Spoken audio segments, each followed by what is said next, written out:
Hello বন্ধুরা, Bangla mysterious ফ্যাক্টসে আপনাদের স্বাগতম। ফ্রেন্ডস, একটু ভাবুন, যদি আকাশপথে বিমানে ভ্রমণ করার সময় যদি বড় আকারের কোনো ভয়ঙ্কর ঘূর্ণিঝড় শুরু হয়, তখন কি হতে পারে আপনার? অথবা আপনার প্লেনের ইঞ্জিন আকাশপথে যদি বন্ধ হয়ে যায়, তখন কি হতে পারে আপনার? ক্ষমা করবেন, আমরা কখনোই এমনটা চাই না, যেন এমনটা কখনোই দুর্ঘটনা যেন আপনার সাথে না ঘটে। কিন্তু বাস্তবে যদি এমন কোনো ঘটনা ঘটে, তাহলে পাইলটদের বুদ্ধিমত্তাই সেই সময় কাজে আসে। অর্থাৎ সেই পাইলটের বিচার বিবেচনা এবং উপস্থিত বুদ্ধিমত্তায় কোনো প্রকার প্রাণহানি না ঘটিয়ে বা ক্ষতিগ্রস্ত না করেই সেফ ল্যান্ডিং করা সম্ভব হয়। আজকে আমি এমন 10টি প্লেন ল্যান্ডিংয়ের সম্পর্কে জানাবো। নাম্বার 10-এ আছে, আপনারা শুনে অবাক হবেন যে একটি ছোট্ট পাখি একটি বিশাল আকারের প্লেন ক্র্যাশ হবার পিছনে একটা বড় কারণ হয়ে দাঁড়ায়। 2009 সালে ইউএস এয়ারওয়েজের এয়ারবাস 8320 এর সাথে এমনই কিছু ঘটনা ঘটে। আসলে নিউ ইয়র্ক থেকে প্লেনটি ফ্লাই করার পর প্রায় 1 মিনিটের পরেই এই বিমানটি এক ঝাঁক পাখির সাথে টক্কর খায়, যার পরে এই বিমানটি ইঞ্জিন বন্ধ হয়ে যায় এবং আগুন লেগে যায়। ওই সময় এয়ারক্রাফটের ক্যাপ্টেন এয়ার ট্রাফিক কন্ট্রোলারকে অবগত করেন যে তারা পুনরায় ফিরে ল্যান্ডিং করবেন, কিন্তু প্লেনের ক্যাপ্টেন পরে বুঝতে পারলেন প্লেনটিকে পিছনে ঘোরানো কোনো মতেই সম্ভব নয়। 150 জন লোকের জীবন বিপদে। কিন্তু ওই প্লেনের অনুভবী ক্যাপ্টেন তাৎক্ষণিকভাবে উপস্থিত বুদ্ধি খাটিয়ে পাশেই একটি নদী, যার নাম হাডসন রিভার, সেখানে ল্যান্ডিং করেন। এই ল্যান্ডিংয়ে বিমানের অনেক ক্ষতি হয়, কিন্তু কোনো প্যাসেঞ্জারের জীবনের হানি ঘটেনি। নাম্বার 9, এটা হলো বোয়িং 747 লন্ডন থেকে অকল্যান্ড হয়ে নিউজিল্যান্ডের লম্বা পথ অতিক্রম করছিল। এটাকে ইন্ডিয়া অস্ট্রেলিয়ায় থেমে থেমে এগিয়ে যেতে হচ্ছিল, কিন্তু কুয়ালালামপুরের এয়ারপোর্ট থেকে টেক অফ করার পরে এই বিমানের সাথে অদ্ভুত এক ঘটনা ঘটল। হঠাৎ পুরো বিমানের ভিতরে ধোঁয়া ছড়িয়ে পড়ে, আর পাইলট এর উইন্ডোতে উজ্জ্বল আলোর ফুলকি দেখতে পাওয়া যায়। এই প্রকার ঘটনায় পাইলটদের ভাষায় এটাকে বলা হয় সেন্ট টেলমো ফায়ার, যেটা প্রায়শই ঝড় তুফান আসলে যাত্রীদের জানালা থেকে দেখতে পাওয়া যায়। কিন্তু এইবার সেন্ট টেলমো ফায়ার পুরো বিমানকে কভার করে নিয়েছিল। প্লেনের প্যাসেঞ্জারকে মনে হচ্ছিল এই ব্লু কালারের আগুন, যেটা প্লেনের ইঞ্জিন থেকে আসছে, এবং এরপর আমরা এখন সবাই হয়তো মারা যাব। তার কিছুক্ষণ পরেই এক চমৎকার হলো, বিমানের ইঞ্জিন পুনরায় চালু হয়ে গেল, যার পরে 248 জন যাত্রীকে নিয়ে প্লেনটি পুনরায় জাকার্তায় সেফলি ল্যান্ডিং করে দেয়।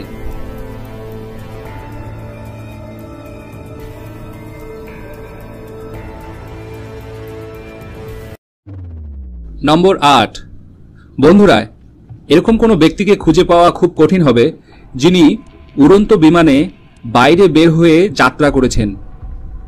তবে বিষয়টি অসম্ভবও নয়। এরকমই একটি ঘটনা ঘটেছিল 1990 সালের টিং লাঙ্কাস্টার নামক অনুভবী একজন পাইলট, যিনি ইউকে থেকে স্পেন পর্যন্ত এয়ারপ্লেন নিয়ে যাত্রা শুরু করেন। টেক অফের ঠিক 30 মিনিট পর আনুমানিক 1,07,00,000 উপরের উচ্চতায় প্লেনটির ক্যাপ্টেন টিন তার সেফটি বেল্ট খুলে ফেলেন। ঠিক সে সময় এক প্লেন ক্র্যাশ ঘটে।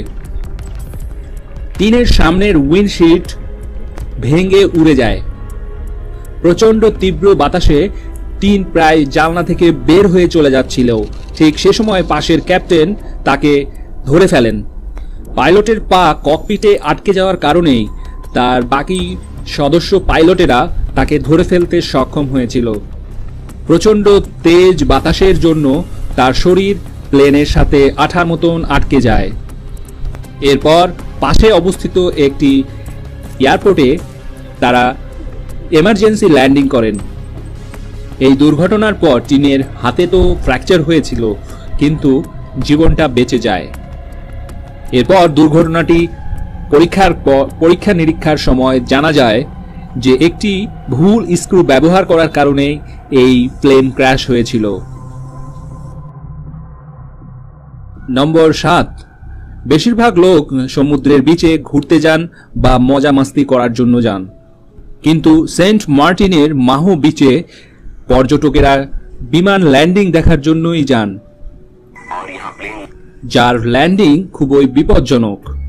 এই ল্যান্ডিং দেখার জন্যই তারা ভিড় জমায় এবং এখানে ফ্লাইট ল্যান্ডিং এর সময় পাইলটকে পুরোপুরিভাবে সচেতন এবং সজাগ থাকতে হয়। আসলে এই প্রিন্সেস জুলিয়ানার এই এয়ারপোর্টের টেক অফ এবং ল্যান্ডিং এর যে রানওয়ে ছিল সেটি খুবই ছোট, যার কারণে প্লেনগুলোকে কম উচ্চতায় টেক অফ এবং ল্যান্ডিং করতে হয়। এখানে অনেক সময় মাত্র 10 মিটারের উচ্চতায় প্লেনকে টেক অফ বা ল্যান্ডিং করতে দেখা যায়। বাস শুধু এই ইন্টারেস্টিং এবং বিপজ্জনক ল্যান্ডিংটা দেখার জন্যই এখানকার ট্যুরিস্টদের ভিড় জমে।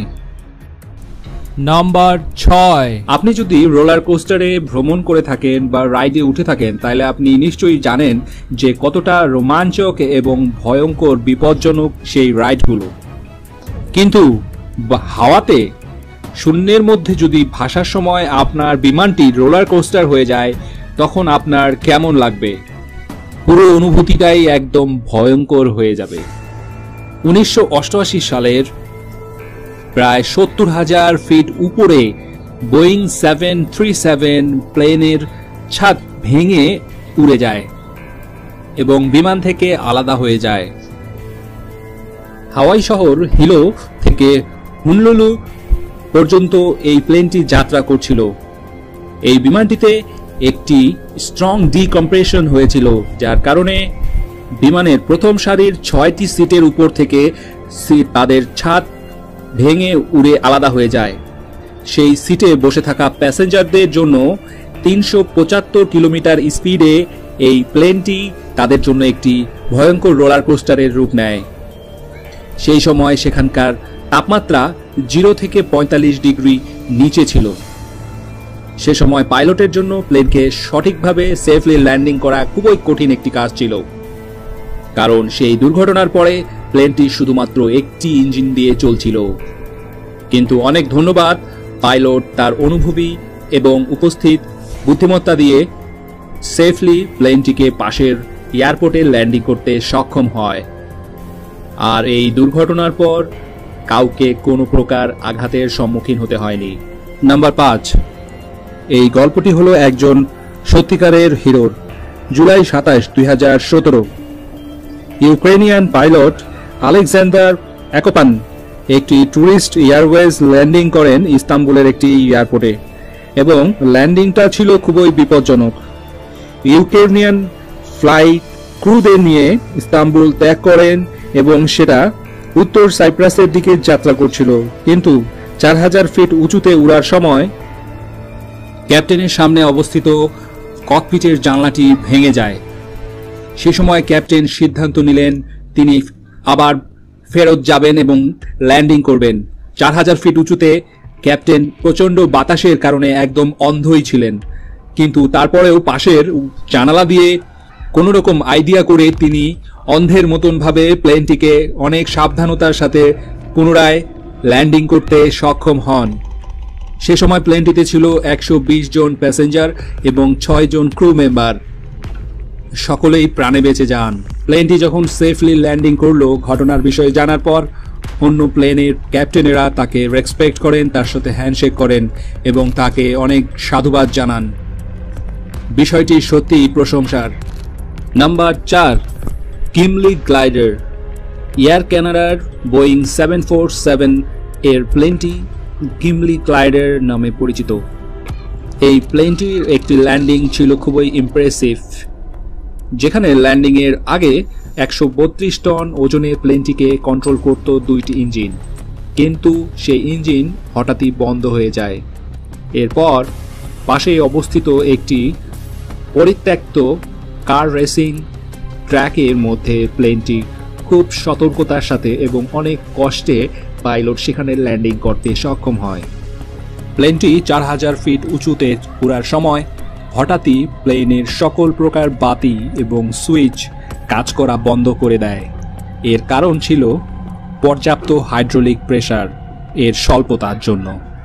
পাইলট অনেক কষ্ট করে এবং অনেক জোর দিয়ে স্টিয়ারিং কন্ট্রোল করার চেষ্টা করলেও তিনি কোনো মতেই করতে পারছিলেন না।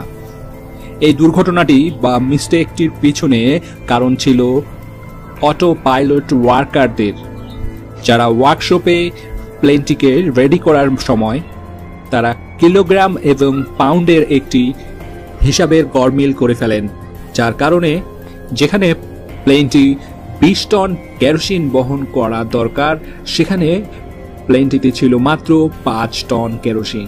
কিন্তু যাই হোক, তারপরেও পার্শ্ববর্তী একটি ট্র্যাক ছিল যেটা অপরিত্যক্ত, সেই ট্র্যাকে কোনো রকমে কষ্টে পাইলট ল্যান্ডিং করতে সক্ষম হয়েছে। নাম্বার 3, 7 সেপ্টেম্বর 2010 সালের Tu-154B রাশিয়ান কোম্পানির ইয়ারোসা নামের এই প্লেনটি ল্যান্ডিং করেন গভীর একটি জঙ্গলে। সেই জঙ্গলটি সাইবেরিয়ায় অবস্থিত। প্লেনটি অ্যাক্রোটিয়া থেকে মস্কোর উদ্দেশ্যে রওনা হয়েছিল। প্লেনটিতে খুবই মজার এবং ইন্টারেস্টিং একটি ঘটনা ঘটে। জানেন সেই ঘটনাটি কি ছিল? প্রায় 3 ঘন্টা যাত্রা করার পর প্লেনটির সকল রকমের পাওয়ার একদম বন্ধ হয়ে যায়। কোনো রকমের কন্ট্রোল পাচ্ছিল না পাইলট। সকল প্রকার যন্ত্রপাতি এবং বাটন এবং সুইচ সব বন্ধ হয়ে যায়। কোনো পাওয়ার সাপ্লাই পাচ্ছিল না। টেকনিক্যালি বলেন বা মেকানিক্যালি বলেন, প্লেনটিকে কোনোভাবেই কন্ট্রোলে আনা যাচ্ছিল না। এরপর পাইলট নিরুপায় হয়ে পাইলট একটি আইডিয়াল জায়গা বা স্থান খুঁজছিল যেখানে প্লেনটিকে ল্যান্ডিং করা যায়, বাট কোনোভাবেই সম্ভব ছিল না। তারপর এক জঙ্গলে প্লেনটিকে ল্যান্ড করেন। এরপর প্লেনটি ঠিক জঙ্গলের গাছপালায় যে ধাক্কা লাগে এবং ল্যান্ড হয়ে যায়। সৌভাগ্যবশত প্লেনটির অবস্থিত প্যাসেঞ্জার এবং ক্রু মেম্বাররা কেউ আহত হননি। Number 2, defective chassis. উড়ন্ত আকাশে বিমানের মধ্যে যদি আপনাকে বলা হয় যে আপনি যে প্লেনটিতে বসে আছেন তার সামনের, পিছনের বা ডানে বামের কোনো একটি চাকা খুলছে না, যার কারণে ল্যান্ডিং করা সম্ভব হচ্ছে না, আপনি তখন কেমন অনুভব করবেন? সত্যি ভয়ঙ্কর একটা অনুভূতি। ঠিক এরকমই একটি ঘটনা ঘটেছিল কাজাকিস্তানের রাজধানীর এয়ারপোর্টে। ঠিক এরকমই একটি প্লেন অবতরণ করেন। প্রায় 160 জন প্যাসেঞ্জার এবং 5 জন ক্রু মেম্বারকে নিয়ে প্লেনটি অবতরণ করেন। অবতরণের সময় পাইলট কোনোভাবেই সামনের অবস্থিত চ্যাসিসটি অর্থাৎ সামনের চাকাগুলো নামাতে পারছিল না। ঠিক সেই মুহূর্তে পাইলট সিদ্ধান্ত নেন তিনি কোনো প্রকার চাকা ছাড়াই ল্যান্ডিং করবেন। কিন্তু এই চাকা কেন খুলছিল না তার কোনো তথ্য তারা বুঝতে না পেরেই সিদ্ধান্ত নিয়ে ফেলেন।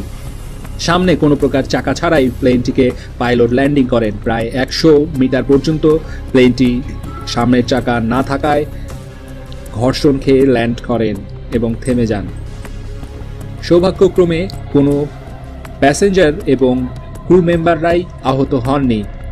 মেজর কিছু ড্যামেজ প্লেনটির হয়েছে, তবে সবাই নিরাপদে অবতরণ করেন। পাইলটের এরকম দুঃসাহসিক অবতরণের জন্য তাকে ধন্যবাদ প্রদান করা হয়। নাম্বার 1, কমার্শিয়াল প্লেনগুলোর জন্য ঘূর্ণিঝড় একটি বড় রকমের ধাক্কা। আকাশপথে যাত্রার সময় যদি কখনো ঘূর্ণিঝড়ের কবলে পড়েন তবে সেই প্লেনটিকে সঠিকভাবে ল্যান্ডিং করা খুবই বিপজ্জনক হয়ে যায় পাইলটের জন্য। এরপরেও পাইলট তার উপস্থিত বুদ্ধিমত্তা দিয়ে অনেক কষ্টে পাইলট সেই প্লেনটিকে ল্যান্ডিং করাতে কখনো সম্ভব হয় অথবা কখনো বিপদ ঘটে যায়। ঠিক এরকমই একটি ঘটনা ঘটল হ্যামবার্গের একটি এয়ারপোর্টে প্লেন অবতরণের সময়। পাওয়ারফুল হ্যারিকেন এমা এর জন্য প্রচণ্ড বাতাসের উত্তালে প্লেনটি এয়ারপোর্টের রানওয়েতে ল্যান্ডিং করানোর সময় অনেক প্রচণ্ড বাতাস থাকার পরেও পাইলট সিদ্ধান্ত নেন ল্যান্ডিংয়ের। প্লেনটি যখনই ল্যান্ডিং করে ঠিক তখনই প্রচণ্ড বাতাস উল্টিয়ে দেওয়ার মতন অবস্থা তৈরি করে 150 কিলোমিটার বেগে পাইলট পুনরায় প্লেনটিকে আবার ফ্লাই করে নিয়ে যান। তারপর কিছুক্ষণ আবার ফ্লাই করার পর ল্যান্ডিং করার সিদ্ধান্ত মোতাবেক ল্যান্ডিং করতে সক্ষম হন। কোনো প্রকার মারাত্মক ক্ষতি না প্লেনটি অবতরণ করতে সক্ষম হয়।